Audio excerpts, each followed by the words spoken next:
अमानूरा जी बाबा। हेॾां त अच पुट। जी बाबा अचां थी।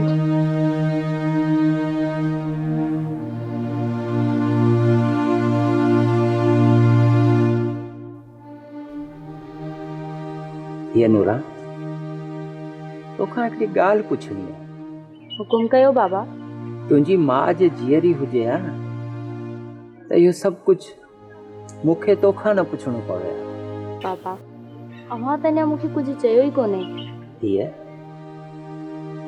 न्याणियूं सॼी ज़िंदगी माउ पीउ जे दर ते कोन गुज़ारींदियूं आहिनि। हिकु न हिकु ॾींहुं हुननि खे पंहिंजो घर वसाइणो ई हूंदो आहे।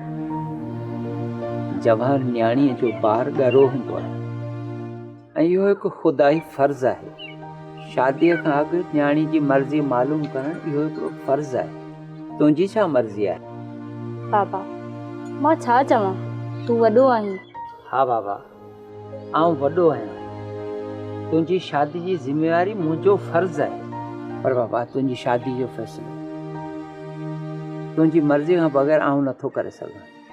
उहो फ़ैसिलो तोखे ई करणो पवंदो। बाबा मूंखे यकीन आहे अव्हां ग़लति फ़ैसिलो नथा करे सघो ऐं चाचो बच्चल ख़ान बि ग़लति फ़ैसिलो न कंदो। पुट, बच्चल ख़ान बि इंसान आहे, उहो बि ग़लती करे सघे थो ऐं सुठो आहे त तूं पंहिंजो फ़ैसिलो पाण ॿुधाए। बाबा जेको मुंहिंजो नसीब मां हिन जहान ऐं अॻे जहान ताईं पंहिंजो हक़ चाचा बच्चल ख़ान जे हवाले कयो आहे। धीअ वरी बि सोचे वठ, हीअ भाइपी जी ॻाल्हि आहे। जे मां हा कईसूं न त भाउ उर्स वारनि खे जवाबु ॾियणु ॾाढो ॾुखियो थी पवंदो।